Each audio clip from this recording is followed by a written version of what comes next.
Raise your hand if you've ever said, I'll do it later, and then never did. Or maybe you wait until the absolute last minute to get things done, only to pull off some kind of miracle in a panic. If that sounds like you, stick around because today we're talking about why ADHD brains procrastinate and how to actually stop.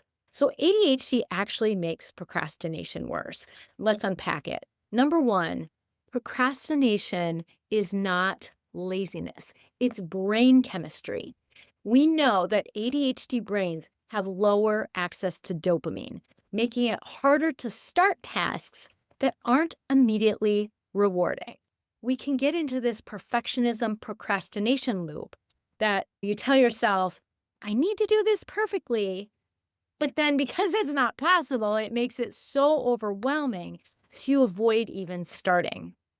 On top of that, many people with ADHD have time blindness. So if that's you, your brain either sees things as now or not now, which is why deadlines can sneak up on you. Or perhaps you experience task paralysis.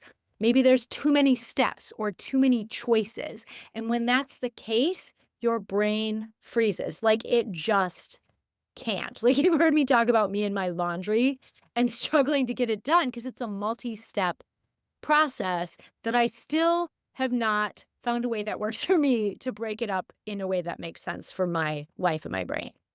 So, we're going to talk about ADHD friendly hacks to actually beat procrastination. Number one is the 5 minute rule. This is just you telling yourself, I only am going to do this for 5 minutes. You can even set a timer if you want to. I only have to do this for 5 minutes and then just start. What this does is it tricks your brain into starting because starting is the hardest part. And a lot of times, if you're anything like me and the people I work with, once you get going, you're actually in it then because then it becomes interesting. But a lot of times, the starting is the problem. So, this 5 minute rule can work really well if you're having a hard time getting started. Number two is dopamine hacking. And you can do this by making something fun, which is really just making it interesting for your brain. For example, you can turn boring tasks into a game.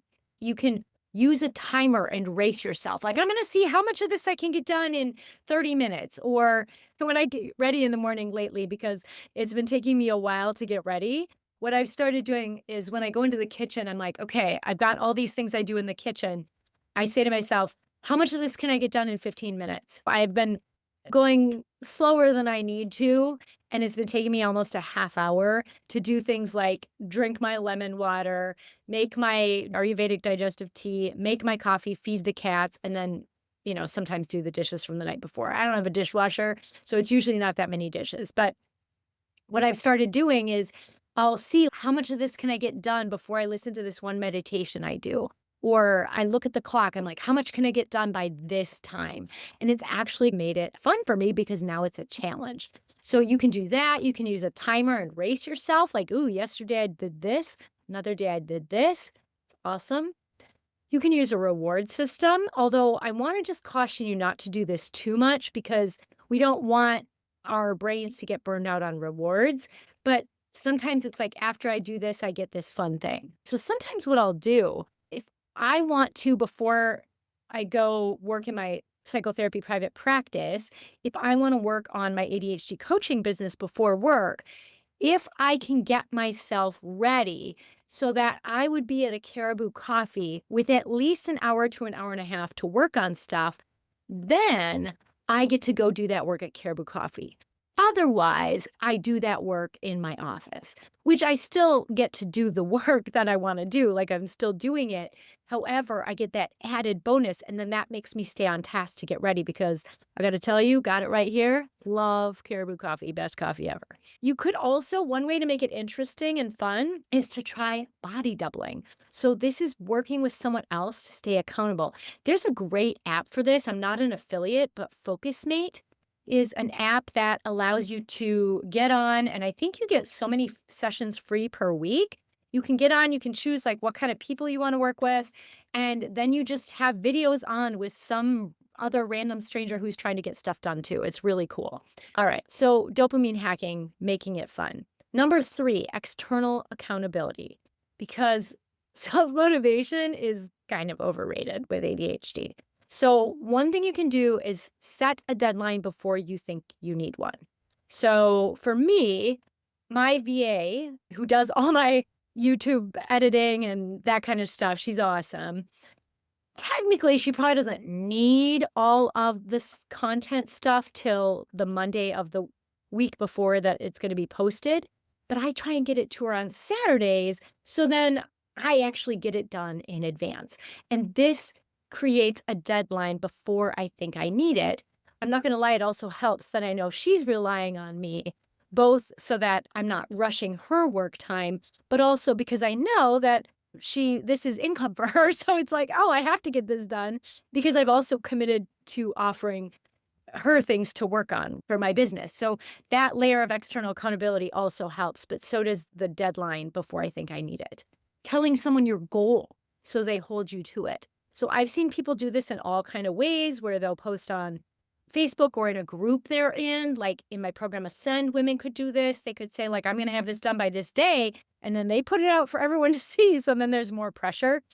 You can use apps that remind you or block distractions. Things like Forest is a good one. I've heard people lately talking about Finch is one that people are having a lot of success with. Something I've heard people do with the external accountability, and this one is intense. So I don't know. I mean, choose your own adventure on this one, but is to like schedule a super embarrassing Facebook post or email or text or something that you're going to send to a bunch of people. I mean, probably not your clients, but that you're going to send that if you don't get this thing done, that's going to go out. Right? So some people even mess with things like that. That can be exciting, but then make sure you put somewhere to turn it off so you don't forget. But that can be motivating as well. So that gives you that external accountability. All right, number 4, the easy first step trick. So in other videos you've heard me talk about, don't eat the frog first, eat the ice cream first. There is neurotypical advice out there that you should eat the frog first, and this works for the neurotypical brain. All it means is do the hard task first, you get it out of the way, and you can kind of ease into the rest of your day. That works for neurotypical folks, or it can. That is the worst advice ever for an ADHD brain because our brains, it takes so much for us to start, especially if the task is boring, uninteresting, overwhelming in some way. Find an easy part of the task first. Break it up into tiny little steps and try and do a fun part of it. So instead of something like, write a blog post, start with open Google Docs. Instead of record a YouTube video, do research topics you want to consider.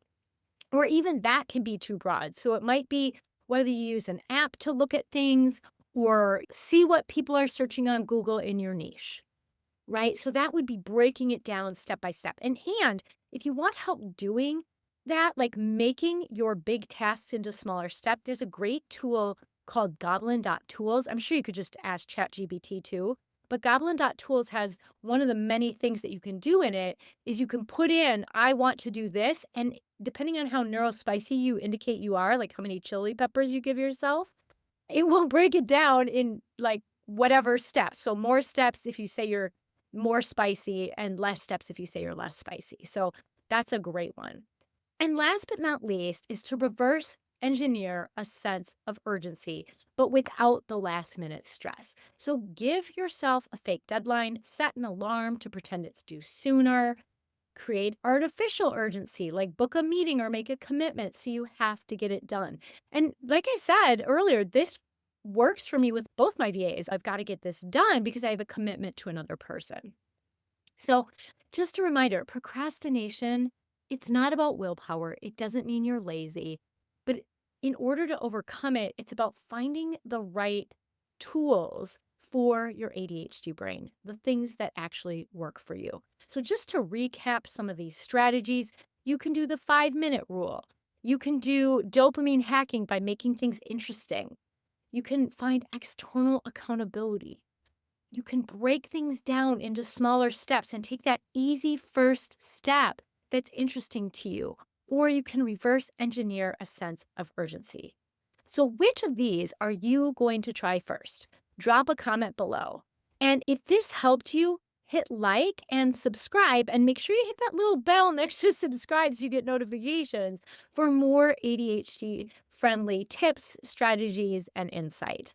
I'll see you next time.